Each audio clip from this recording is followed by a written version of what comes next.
Saya masih ingat betul sempat cerita dengan saya punya cita-cita besar. Masih ingat nggak? Pengen di Magelang itu ada peragaan busana yang mungkin sama seperti di Jogja kan, di Jakarta kan kota-kota besar. Magelang Fashion Week. Masih tersimpan cita-cita itu atau sudah terlaksana Mas Tato? Hampir terlaksana. Hampir terlaksana. Jadi otodidak aja bisa sukses loh seperti Mas Tato Ya, ini. asal punya kita fokus ya Mas ya. Fokus, Kita fokus, konsisten. kemudian percayalah semua itu harus ada proses, tidak bisa instan. Iya, Gitu. Karena saya tidak punya modal finansial yang besar pada saat memulai karir. Jadi modal saya waktu itu hanya mesin jahit satu, itu pun peninggalan dari ayah saya. Kebetulan ayah saya itu bisa jahit Mas. Bisa jahit. Ya. Oke. Terus ditambah mesin jahit warisan dari nenek saya yang mungkin sekarang usianya udah ratusan, lebih dari 100 tahun ya, yang saya pakai juga, masih saya pakai. Masih dipakai Masih mesinnya? dipakai, masih bagus gitu. Masih bagus ya? Masih bagus.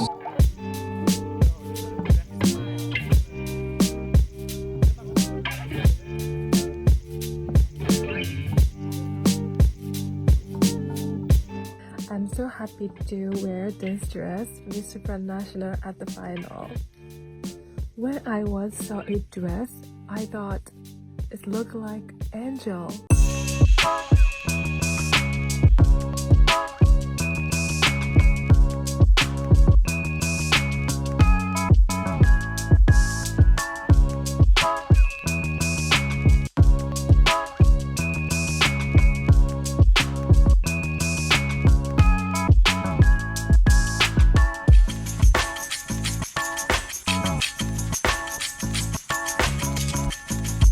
Emang dari kecil Mas suka atau ada sempat banting setir gitu? Kalau fashion itu memang dari kecil ya. Dari kecil. Dari SMP mungkin saya sudah tertarik dunia fashion. Jadi awal mulanya mungkin dulu saya suka gambar-gambar aja, belum bisa bikin baju. Terus pada saat saya SMP itu saya ingat sekali, saya kelas 1 ada teman saya, orang tuanya itu, bapaknya itu termasuk salah satu pejabat di Akmil, dan minta tolong ke saya, ibunya, anaknya itu kan teman saya, Tok bisa nggak buatin desain buat mamaku, gitu kan. Oke, desain apa? Baju pesta. Oke, kemudian saya buatkan gambar desain, kemudian mamanya suka. Nah, kemudian dari situ saya diberi imbalan itu buku, Mas. Buku, iya, buku teknik jahit. Teknik jahit. Padahal sebenarnya saya ngarapnya waktu itu adalah majalah fashion. Tapi dikasihnya buku. Terus teman saya bilang, sorry ya Tok, kamu dikasihnya buku karena ibuku pengen kamu bisa jahit. Gak cuma bisa gambar aja. Pada saya tuh belum sampai jahit. Cuma gambar aja. Oke. Terus akhirnya, oh iya benar juga ya. Kemudian saya pelajari dan sampai sekarang buku itu masih saya simpan. Dan itu kayak kitab suci saya di fashion. Dasar banget ya, penjahit itu. Dasar banget Mas, betul. Jadi kita membuat pola dasar dari buku itu. Jadi saya tuh nggak pernah punya kesempatan untuk belajar formal di bidang jahit Mas. Jadi nggak pernah kursus, nggak pernah sekolah tentang jahit, tentang desain, nggak pernah. Dulu cita-cita setelah lepas SMA kan pengen masuk sekolah desain ya. Cuman nggak keterima Mas. Gitu. Jadi ya udahlah. Saya prinsipnya banyak jalan menuju Roma, banyak jalan untuk menuju kesuksesan. Terus akhirnya saya belajar dari buku yang diberikan oleh ibunya teman saya tadi sampai sekarang ya udah terus mengalir aja. Gitu. Jadi saya belajarnya otodidak Mas. Saya belajar by learning by doing. Jadi belajar dari kesalahan saya, ketemu dengan banyak teman-teman juga gitu yang berprofesi desainer lebih dulu, senior saya. Saya istilahnya curi ilmunya diam-diam gitu ya kan. Kadang dulu kan saya sempat bantuin orang untuk mempersiapkan fashion show-nya mereka di backstage gitu. Nah, kesempatan itu saya pakai untuk melihat-lihat baju. Jadi kalau saya bahkan saya lihat ke seperti di department store ataupun pusat pertokoan itu saya lihat-lihat bajunya di sana tuh seperti apa sih. Jadi saya belajarin dari situ Mas. Jadi nggak ada gurunya sebenarnya. Ya guru saya adalah pengalaman dan senior saya secara tidak langsung. Luar biasa, luar biasa. Ya. Mantap teman-teman. Jadi otodidak aja bisa sukses loh, seperti Mas Tato Ya, ini. asal punya apa ya, kita fokus ya Mas ya. Fokus, Kita fokus, konsisten. kemudian percayalah semua itu harus ada proses, tidak bisa Ada. instan. Iya, Gitu. Karena saya tidak punya modal finansial yang besar pada saat memulai karir. Jadi modal saya waktu itu hanya mesin jahit satu, itu pun peninggalan dari ayah saya. Kebetulan ayah saya itu bisa jahit Mas. Bisa nggak ya? Iya. Oke. Terus ditambah mesin jahit warisan dari nenek saya yang mungkin sekarang usianya udah ratusan, lebih dari 100 tahun ya, yang saya pakai juga, masih saya pakai. Masih dipakai Masih mesinnya? dipakai, masih bagus gitu. Masih bagus. Ya? Masih bagus. Oke. Karena mesin jahit dulu tuh kualitasnya malah bagus-bagus Mas daripada yang sekarang ya kan. Iya. Nah, itu masih saya pakai. Kemudian waktu itu saya ingat banget modal finansial saya itu cuma uang 50.000 Mas. Buat beli benang, payah dan sebagainya Iya. gitu kan. Bahkan dulu sebelum saya bisa menjahit baju nih, saya jadi tukang pahit keliling Mas. Pahit keliling? Iya, jadi saya ngambilin jahitan dari penjahit-penjahit Oke. Magelang yang mereka nggak punya tenaga untuk masang payet. Jadi saya yang mengerjakan, tapi dibawa pulang. Oke. Nah, itu awal karir saya seperti itu. Belum bisa jahit baju, Iya. belum bisa bikin pola, tapi saya udah bikin payet. Gitu. Saya ngambilin kerjaan dari penjahit-penjahit Iya, di Magelang. iya. Dan Mas Tato punya keturunan apa, punya warisan darah fashion gitu? Mungkin bapak ya, bapak suka seni ya. Seni, Bapak ya. suka melukis, kemudian bisa Oke. menjahit baju juga. Iya, gitu. iya, Kalau iya. dari ibu ada darah seni tapi lebih ke tari ya. Saya kan juga bisa menari dulu waktu sampai SMA, saya menari juga gitu. Jadi sebenarnya darah seni itu dari keluarga sudah ada. Sudah ada. Tapi untuk yang ke fashionnya memang saya sendiri nih, keinginan saya sendiri gitu, nggak ada dari orang tua atau apa. Tapi alhamdulillah orang tua saya mendukung pilihan saya. Gitu. Masih ingat karya pertama Mas Tato? Karya pertama saya masih ada di rumah. Kalau Iya. kemarin Mas Asif datang ke rumah tuh yang belakang saya itu ada manekin kebaya warna pink gede. Nah itu karya saya pertama. Dipakai sih? Gak ada yang pakai, cuma dipatung aja. Belum ada yang pakai. Memang nggak sengaja saya buat pakai orang ya. Jadi itu memang benar-benar idealisme saya. Di pertama kali saya belajar pola, saya mayat di situ.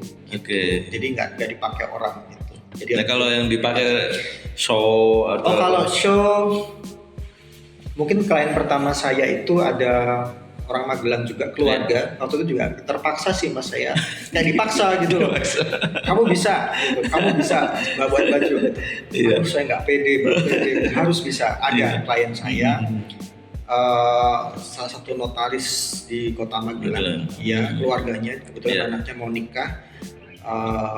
Kemudian untuk saudara anak-anaknya, kakak adiknya itu saya yang membuatkan gitu. Jadi itu ya dipaksa itu tadi Mas gitu. Ternyata bisa kok, ternyata bagus juga kok gitu. Itu klien pertama saya. Gitu. Luar biasa. Kalau untuk public figure yang pernah pakai mungkin sudah banyak ya Mas. Kalau artis-artis seperti penyanyi itu ada Giselle, kemudian Winda Idol gitu. Dulu masih zamannya ada Oprah Van Java ya. Itu mereka pakai kebaya-kebaya saya juga. Dulu saya ngawalnya sebenarnya dari kebaya Mas. Dari kebaya. Iya. Nah, kemudian masuk ke mungkin tahun 2000-an itu baru ke pageant, ke pemilihan putri-putrian. Gitu. Putri Indonesia ada. Miss Indonesia juga pernah, kemudian dari Eljon Pageant itu ada Putri Pariwisata, ya. Kemudian juga kalau untuk tampil luar negeri sebenarnya udah berapa kali sih karena kita dibawa oleh misi kesenian. Ada di Kyoto, Jepang pernah acara iCult itu waktu itu ada semacam Indonesian Day di sana, kemudian di Rio de Janeiro Brazil, juga di Athena Yunani. Oke. Fashionnya di bawah sana. Iya. Kalau bajunya ya. Saya nggak dibawa. Saya nggak dibawa.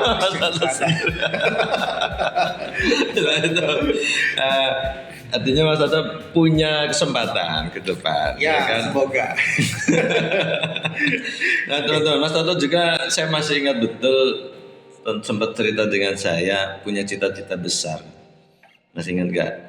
Pengen di Magelang itu ada peragaan busana yang mungkin sama seperti di Jogja kan, di Jakarta, yang kota-kota besar. Magelang Fashion Week. Masih tersimpan cita-cita itu atau sudah terlaksana Mas Tato? Hampir terlaksana. Hampir Terlaksana karena pada tahun 2016 sampai 2019 itu saya sempat membuat event juga, event besar di salah satu mall di Magelang. Yang itu kita mendekati Fashion Week ya, karena untuk bisa disebut Fashion Week itu kan harus minimal 4 hari penyelenggaraan ya. Dan situ ada fashion show, ada seminar, ada bazar dan lain-lain gitu. Cuman setelah COVID ini agak mandek gitu ya, karena ya tahu sendiri lah kita harus bangkit dan sebagainya. Tapi niatan itu masih ada Mas, gitu. Dan semoga nih ya dalam waktu dekat akan terlaksana, karena kemarin ada beberapa pihak yang sudah ancang-ancang ngajakin gitu kan. Dan sebenarnya kita punya salah satu ikon dunia kan, betul, raya ini. Borobudur. Nah, itu dia. Semoga saja nanti bisa terlaksana. Kemarin sudah ada obrolan nih, moga-moga ada tindak lanjutnya. Iyalah, kita punya Borobudur loh. Betul. Gila itu. Warisan dunia. Tidak cuman fashion aja ya Mas ya. Iya, kita, betul. Pengennya itu fashion dan yang berhubungan dengan industri kreatif, juga kuliner juga di situ, musik juga bisa tampil di situ, gitu. Craft lah ya. Craft betul. Karena sekali lagi Magelang itu ternyata potensinya luar biasa, Mas. Banyak. Tapi kadang-kadang kalau saya sih mengelompokkan ada dua ini ya kelompok. Yang pertama teman-teman dari kreatif ini atau UKM dan sebagainya ini mengandalkan bantuan pemerintah. Yang kedua, mereka yang sudah settle, mereka yang sudah mapan, sudah karyanya sudah luar biasa ini memilih untuk keluar dari Magelang. Gitu. Jadi kayak di Magelang kayak nggak ada apa-apa sebenarnya. Sementara kalau teman-teman di UKM yang mengharapkan bantuan dari pemerintah, bantuan pemerintah kan juga nggak seberapa. Ya betul. Ya kan? Tetap saja istilahnya bagi-bagi kuenya itu banyak banget gitu kan ke teman-teman UKM. Kan tidak selamanya kita akan mengandalkan bantuan dari pemerintah. Oleh karena itu kita harus punya jiwa istilahnya mandiri yang kuat di sini. Gitu. Jadi kita di awal kita butuh supporter, kita butuh backup dari pemerintah juga ya. Tapi kita nggak harus terus-terusan seperti itu ya. Betul. Kita harus bisa mandiri, kita harus bisa mencari jalan sendiri, dan kita buktikan bahwa meskipun kita tinggal di kota kecil, tapi karya kita bisa luas keluar, bahkan nggak secara global tapi secara internasional juga, gitu. Dan saya kira sebenarnya ada beberapa teman-teman di usaha kreatif juga yang sudah seperti itu juga, tapi mungkin tidak terlalu banyak dapat exposure juga gitu Mas. Ya boleh tuh diajak ke sini Mas. Karena kebetulan kan beberapa waktu lalu saya sempat diajak dinas juga untuk pameran seperti Inakran dan sebagainya. Yaitu tadi kita punya potensi yang craftnya itu yang luar biasa Mas, seperti kerajinan batu, kerajinan untuk gading segala macam, bisa jadi aksesoris gitu, terus sudah standarnya udah internasional Mas gitu. Dan ada beberapa yang memang sudah ekspor juga gitu kan. Tapi ya gimana caranya Magelangnya ini kita mention juga gitu, jadi biar orang tahu Magelang ada Magelang Pride. Nah, ini kayak Mas Tato ini busananya ini disebut loh. Betul. Disebutnya Magelang, Local Pride. Jadi Indonesia dapat, Magelang juga pasti dapat. Contohnya Mas Tato. Ya Mas Tato yang potensi Magelang. Kalau di Mas Tato sendiri mengangkat fashion itu banyak kan memang menggali kekayaan Magelang atau secara global? Kalau saya nggak khusus ke Magelang ya, karena kita juga punya potensi fashion craft yang bagus juga ya, seperti batik gitu kan, itu juga bagus ya. Magelang sudah punya lah batik-batik yang bagus-bagus seperti yang Mas Asef pakai nih dari kota Magelang. Saya suka motifnya batik Bayeman teman-teman. ya. Dan banyak sekali motif-motif yang luar biasa juga, Mas. Cuman saya sekarang konsep saya adalah lebih ke isu global, yaitu sustainability. Oh, oke. Ya, jadi kita lebih concern sekarang ke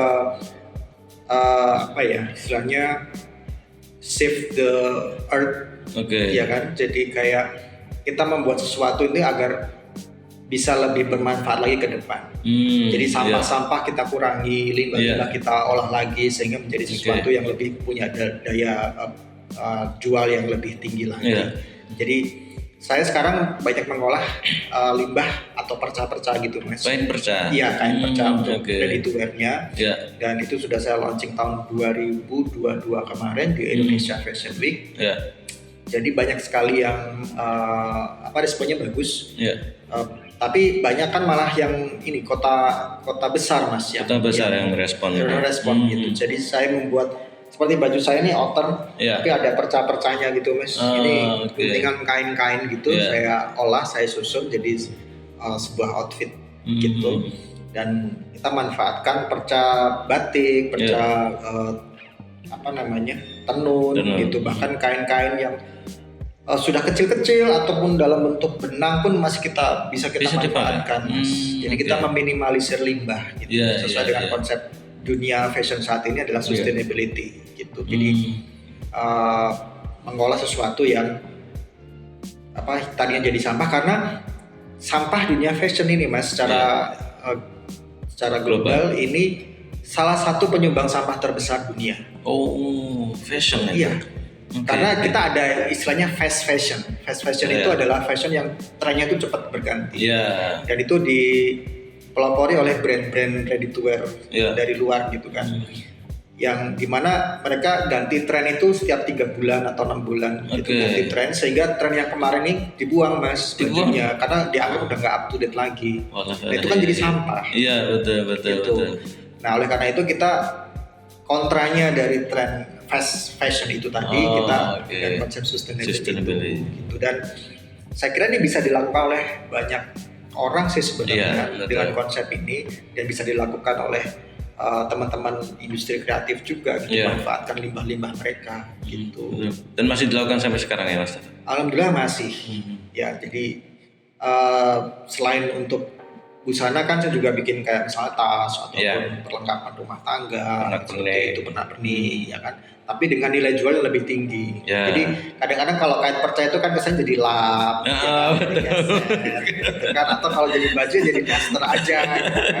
Gimana cara kita ngolah kain perca jadi outfit yang nilainya jadi lebih mahal, bahkan sebelum dia jadi perca lebih mahalan yang sekarang setelah jadi perca gitu kan. Saya jual satu setnya itu maksudnya untuk atasan, misalnya outer segala macam tuh harganya udah di atas 300 gitu kan. Tapi ya alhamdulillah ada yang beli gitu, karena meskipun mereka tahu bahwa ini limbah gitu. Karena mereka beli story gitu kan, story behind our product itu apa, dan dengan membeli itu berarti dia termasuk juga ikut menjaga bumi. Betul. Kan ikut menjaga kelangsungan. Begitu. Luar biasa. Dan ini memang menjadi isu global, Mas. Sustainability. Jadi semua, nggak cuma di fashion aja sih sekarang. Ada namanya sustainable life itu kan juga kita kembali ke alam. Jadi memakai ini benda-benda yang bisa digunakan ulang. Dan lama, jangka waktunya lama gitu, nggak sekali pakai buang gitu. Sangat disayangkan kan sekarang, kayak misalnya orang-orang banyak yang memakai itu ya, Mas, kayak misalnya gelas minum aja kita pakai kertas yang habis ini dibuang gitu kan. Sementara sebenarnya kita punya tempat minum yang sebenarnya bisa dipakai lagi gitu. Nah, itu salah satu contohnya seperti itu. Betul. Plastik terutama memang masih nggak bisa diurai. Masih banyak juga pengguna plastik. Kita sih berusaha lah untuk mengurangi plastik. Itu tanggung jawab kita ya, Mas, sebagai industri juga, dan juga mungkin dari media juga untuk mengkampanyekan tentang sustainable life ini. Jadi saya berusaha setiap karya saya itu punya unsur itu, Mas. Jadi termasuk kayak misalnya kita merecycle baju-baju koleksi lama saya tampilkan menjadi yang lebih baru lagi. Jadi kalau saya show kadang-kadang nggak harus bikin baru, tapi kita memang sengaja saya merecycle baju-baju lama sehingga sekarang jadi lebih update lagi gitu. Jadi nggak harus yang terbuang gitu loh Mas, koleksinya. Toh juga ketika ditampilkan lagi ya masih fresh lah ya, tetap kelihatan stylingnya berbeda, style baru juga masih kelihatan. Betul, seperti itu. Dan ini ibarat kata ini CSR-nya saya nih Mas, untuk memberikan edukasi ke teman-teman. Karena saya punya komunitas UKM fashion Mas, jadi kadang-kadang kita rutin ada pertemuan gitu.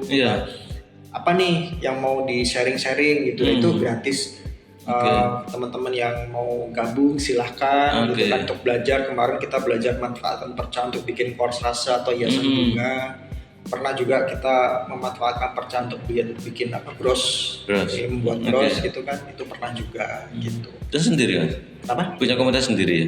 Sebenarnya kita umum ya komunitasnya, tapi kita ada istilahnya UKM fashion ada sendiri komunitasnya gitu. Di kota ada, di kabupaten juga ada, kan kita gabung kadang-kadang. Iya. Luar biasa nih teman-teman. Jadi Mas Sato tidak hanya fokus untuk memproduksi ini aja yang untuk internasional tadi ya, tapi juga memperhatikan UMKM lokal ini. Iya. Ya biar sekali lagi kita ingin Magelang ini nggak kalah ya Mas ya dengan kota-kota lain gitu kan. Sementara kita punya potensi yang luar biasa, kenapa nggak kita maksimalkan gitu untuk menggerakkan ekonomi daerah. Udah kayak anggota pilih Mas Tato. Cocok Mas. Jadi luar biasa ceritanya Mas Tato. Pengalamannya juga luar biasa ya teman-teman, karyanya juga pasti lah. Nah, kalau teman-teman ingin tahu Mas Tato, melihat karyanya Mas Tato di mana, boleh disampaikan ke audiens kita. Untuk workshop saya ada di Perumahan Melati Purna D41 Mertoidan Magelang ya. Jadi dekat ini Atos Mall ya, lingkungannya gitu, daerahnya gitu. Di situ Mas workshop saya gitu. Kalau Instagram ada di Krisantium baik Toto Piasmanto. Oke, siap. Dari teman-teman di sana ditampilkan banyak karya-karya dari Mas Tato, termasuk yang paling baru itu yang dipakai oleh Miss Supranational. Ya, bisa lihat di Instagram sih kalau pengen referensinya. Atau di Google juga ada, ketik aja Krisantium. Nah, betul, pasti muncul. Karya-karyanya banyak di sana. Siapa tahu ada tulisan saya juga di sana. Oke, terima kasih Mas Tato sharingnya pagi ini bersama dengan teman-teman juga dari Suara Merdeka, dari podcast kita UMKM Bisa.